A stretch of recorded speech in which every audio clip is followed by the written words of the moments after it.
Well, rise and grind, DMV. Happy Sunday, happy Easter, happy Resurrection Day. Overall, not shaping out to be a bad forecast, but we are tracking some rain as we open up the work week. So keep it here. We'll have a breakdown of that forecast coming up.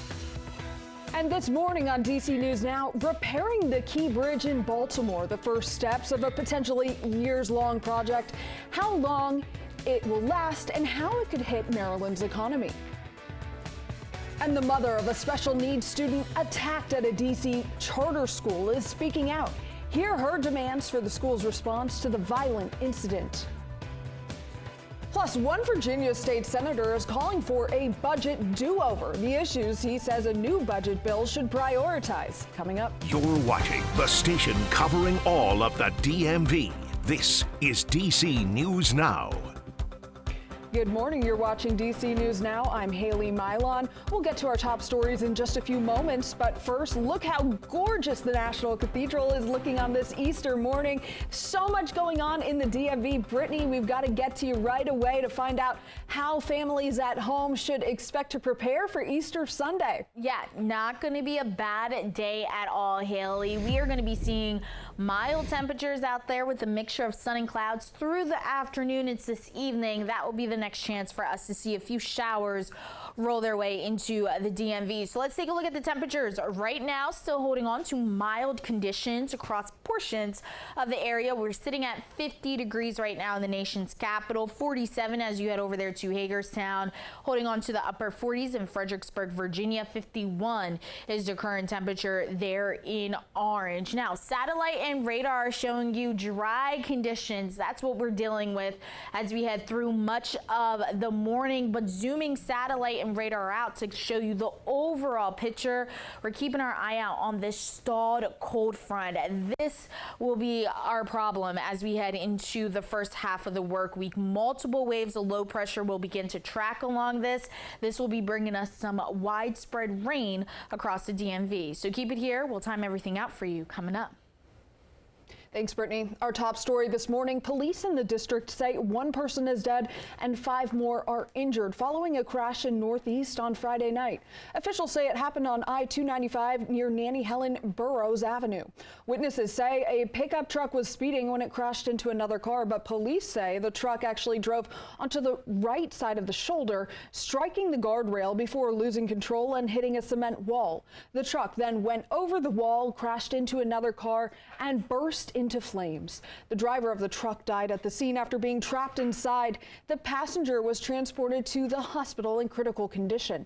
Now, another car driving by failed to avoid the debris. It also crashed. The 4 people traveling inside were taken to the hospital. They're expected to be okay.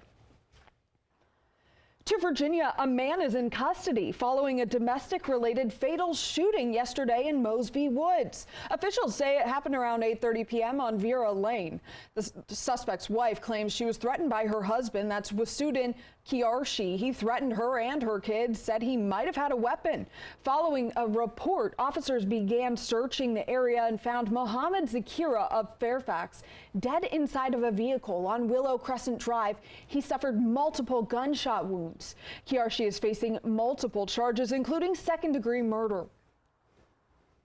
And spring break is wrapping up in the district. Students will head back to classrooms tomorrow, but one DC special needs student may not head back after being brutally attacked in a stairwell at the Washington Leadership Academy. DC News Now's Dave Laval spoke to the victim's mother. Physically, Tyler Corbett is said to be okay following the attack that happened at this school last week. Emotionally, his mother told us she's still waiting to see if there are any lingering effects from what happened. Initial reaction was kind of shock, right? Yolanda Corbett stunned after she saw online video of her son's attack inside the Washington Leadership Academy March 28th. It definitely gave a different kind of sense of urgency and panic and anxiety overall in a space that anytime you're not there to comfort your child when they're in crisis, that organically comes, but seeing the video along with it just exacerbated it tremendously.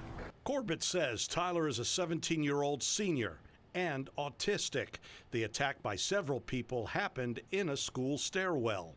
Certainly I have a desire to see justice and accountability happen for Tyler because he is a part of a fragile population by being. While hoping to see consequences, Corbett also has sympathy for those who attacked her son. I would like to see something concrete as to supports, restorative supports come for them outside of them just being expelled and put into the community again so that they can cause pain and trauma to another family. Corbett said this is the second time Tyler has been attacked by classmates. The first happened about 5 years ago while he attended Inspired Teaching public charter school. Tyler Corbett did not go to school Friday. It will be Tyler's decision as to when he returns to the classroom here. At the Washington Leadership Academy in Northeast, Dave Laval, DC News Now.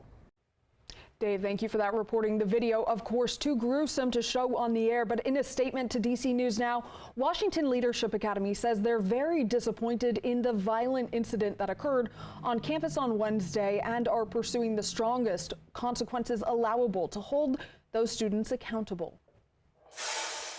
Continuing our coverage of Baltimore's tragic bridge collapse, teams of engineers are starting to remove the first section of twisted steel from the collapsed Francis Scott Key Bridge. 7 floating cranes, including one capable of lifting 1,000 tons, worked on site yesterday. The first goal for crews is to get a smaller ship channel open so tugboats and other small barges can move freely. Crews are also working to stabilize the site so divers can search for the 4 missing workers who are now presumed dead. And on land, state and federal officials are also trying to figure out how to handle the economic impact of a closed port and a major highway. Rebuilding the bridge could take years. The federal government is sending $60 million in aid and promising to pay for the project.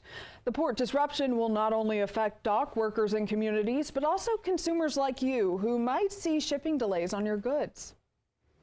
Governor Glenn Youngkin has yet to sign the Virginia budget passed with bipartisan support earlier in March. After the governor vetoed a number of bills and failed to get the monumental arena done, at least one Republican lawmaker is suggesting a budget do-over. State Senator Glenn Sturtevant posted on X that it's time to get serious for a budget for Virginia, despite the General Assembly passing the budget with bipartisan support already. Youngkin vetoed a number of bills addressing Democrats' priorities on cannabis sales and gun control.